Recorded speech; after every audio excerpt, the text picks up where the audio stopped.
गिबियावनो बयखौबो बड' निउस इउटुब चेनेलनि गोदान खौराङाव बरायबाय।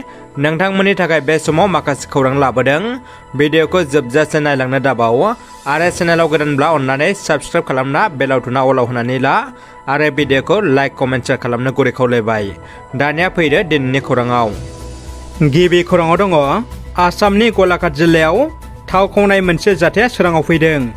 थांनाय 22 एप्रिल खालि हरनि समाव माखासे सिनाय मोनै दुथांफोरा साबजुरि रङाली गामि साखाथिनि गंसे हा सिंनि पाइपलाइनखौ आयेन बेरेखायै जावस'नानै बेनिफ्राय थाव खावनो नाजादोंमोन होननानै मिथिनो मोननाय जादों।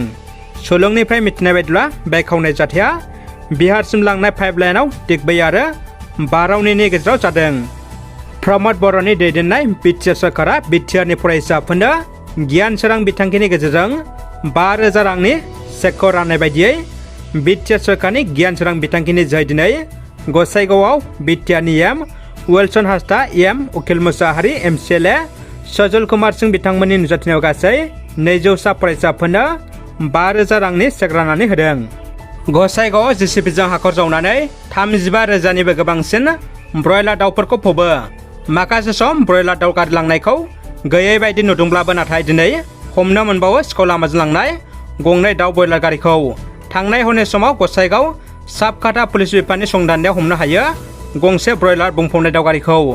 लोगोसे सेरफांगुरि पुलिसनि सिग्रोमनायाव हमनो हायो गंसे ब्रयलार दाउ गारिखौ। आसाम सरकारनि एसअपि बायदियै पुलिस सिआरपिफोरनि नोजोर होनायजों गसाइगाव सोहोरनि 5 किल'मिटार जानथायाव थानाय हारापुथायाव गंनैबो गारिनि गासै 35,000सो गोथां ब्रयलार दाउफोरखौ फबनाय जायो। हमजानाय गंनै बलेर' पिकआप दाउ गारिनि नम्बरखौ AS01OC9076 आरो AS18AC3001 होननानै मिथिनो मोननाय जादों। दानिया फैदो गुबुन मोनसे खौराङाव। जोबोद दुखुनांथाव खौरां, सासे बर' आइजोआ गोमादों।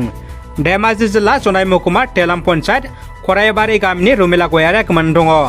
गावनि आंगो फिसाजोजों फुंनि 8 रिंगासो समाव तेलाम स्टेशननिफ्राय ताटिबार फारसे थांनो ट्रेन गाखोदोंमोन। बेनिफ्रायनो गोमानानै दं रुमिला गयारिया। सावगारियाव नुनाय रुमिला गयारिखौ सोरबाफोर नुयोब्ला न'खरनि मानसिफ्रा 600039727214 जानबुं नम्बराव फोरमायहरनो खावलायदों।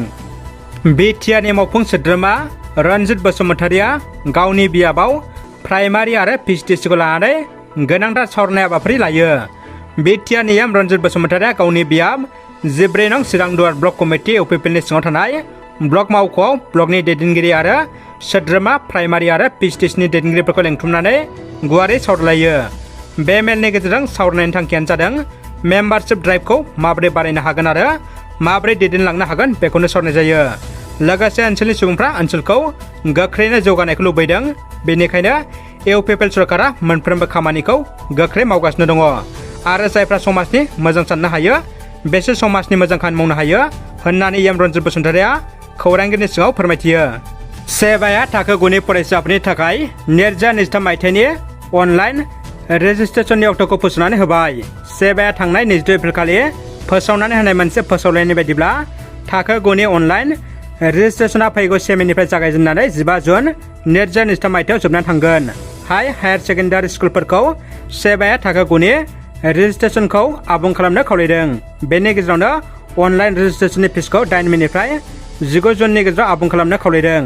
आरोबाव 20 जुनाव अनलाइन रेजिस्ट्रेशन खालामनाय गासै फरायसाफोरनि फारिलाइखौ साननाय जागोन होननानै सेबाया फोसावना होदों। दानिया फैदो जोबथा खौराङाव। बिजनि पुलिस बिफाननि गेदेर जाफुंसारनाय। बिजनि फावरागुरियाव पुलिसा 7 दाखाथिनि दोलोखौ हमनो हादों। हमजानाय दाखाथि दोलोनिफ्राय गोबौ खुख्रि, रां देगार, मबाइल मोन्दों।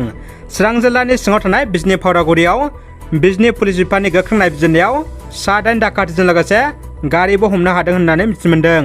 हमनो हानाय दाखाथिफोरनि मुंफोरा जादों कुतुब आली, आरशफ आली, आनिसुर रहमान, महबुबुर रहमान, रशिदुल आली, हुबु शेख, बासिर आली आखन, आब्दुल मजिद होननानै मिथिनो मोन्दों।